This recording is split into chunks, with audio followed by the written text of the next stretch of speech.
Oke, melanjutkan video yang kemarin tentang gimana caranya pinjam uang di si bank pinjam. Gimana? Pinjaman kalian di ACC atau ditolak? Tulis di kolom komentar ya. Nah, di video kali ini aku akan membahas pertanyaan-pertanyaan yang sering ditanyakan terkait dengan si bank pinjam. Mungkin dari kalian ada pengajuan yang ditolak atau pertanyaan-pertanyaan lain. Di video ini mungkin bisa menjawab rasa penasaran kalian. Oke, langsung ke pertanyaan pertama. Berapa sih limit pinjaman yang didapatkan dari si bank pinjam? Nah, untuk di akunku pribadi, limitku ada di Rp11.250.000. Mungkin di akun kalian bisa jadi lebih besar ataupun lebih kecil daripada limitku. Karena di setiap akunnya kita dikasih limit yang berbeda. Kalau kita lihat di pusat bantuan si bank, limit maksimal yang akan diberikan si bank bisa mencapai Rp30 juta dengan bunga 2% flat per bulan. Di sini juga ada keterangan pastikan untuk selalu membayar tagihan sebelum tanggal jatuh tempo dan melakukan transaksi menggunakan si bank untuk mendapatkan limit maksimum.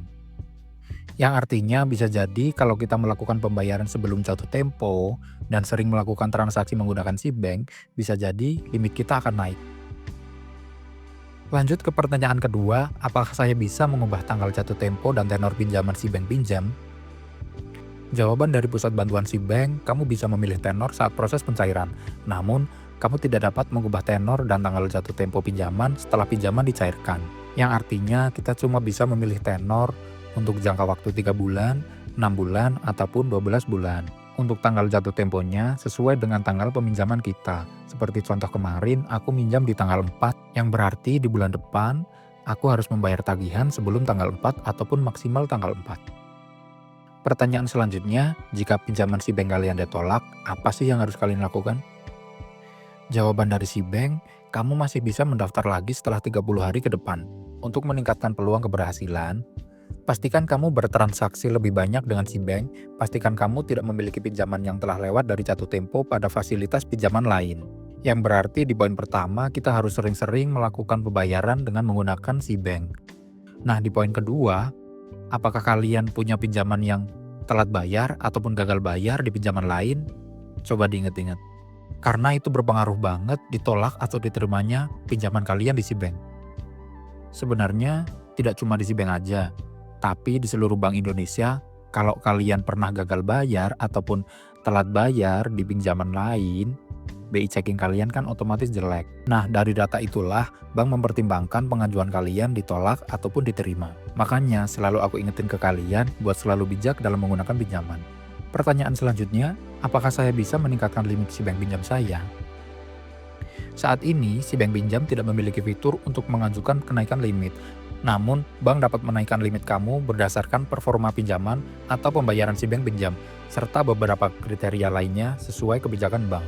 Nah, sebenarnya ini udah dijawab di poin yang tadi ya. Dengan melakukan pembayaran sebelum jatuh tempo dan meningkatkan transaksi dengan menggunakan si bank, kemungkinan besar limit kalian akan naik. Mungkin satu lagi sih tips dari aku, pastikan tabungan kalian di si bank melebihi limit pinjaman yang ada di si bank. Jadi si bank juga bisa mempertimbangkan bahwa kalian kemungkinan besar nggak akan gagal bayar. Selanjutnya, biaya-biaya apa aja sih yang kita tanggung di si bank pinjam ini?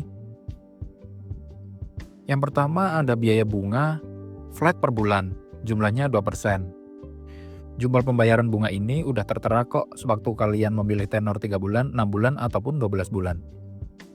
Jumlah pembayaran yang harus dibayar setiap bulannya udah termasuk bunga 2% ini. Lalu ada biaya admin, gratis untuk waktu terbatas. Untuk saat ini, melakukan peminjaman di si bank gratis biaya admin. Tetapi sewaktu-waktu, entah itu kapan, si bank akan menentukan biaya admin setiap peminjaman yang dilakukan. Lanjut, ada biaya keterlambatan sejumlah 0,25% per harinya dari jumlah pokok yang tertunggak.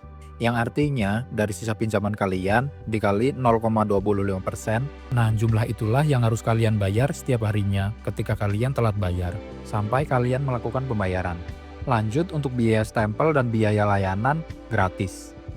Pertanyaan selanjutnya, jika kalian melakukan dua pinjaman di tanggal yang berbeda, di tanggal berapakah kalian harus membayar tagihannya? Dengan contoh simulasi seperti ini. Jika kalian meminjam di tanggal 1 Maret dan kalian melakukan peminjaman lagi di tanggal 20 April, maka jatuh temponya mengikuti sesuai dengan tanggal peminjaman pertama, yaitu tanggal 1 di setiap bulannya. Tapi, jika pinjaman kalian yang di tanggal 1 udah lunas, maka jatuh temponya akan berubah jadi tanggal 20 sesuai dengan tanggal peminjaman kedua. Nah, gimana?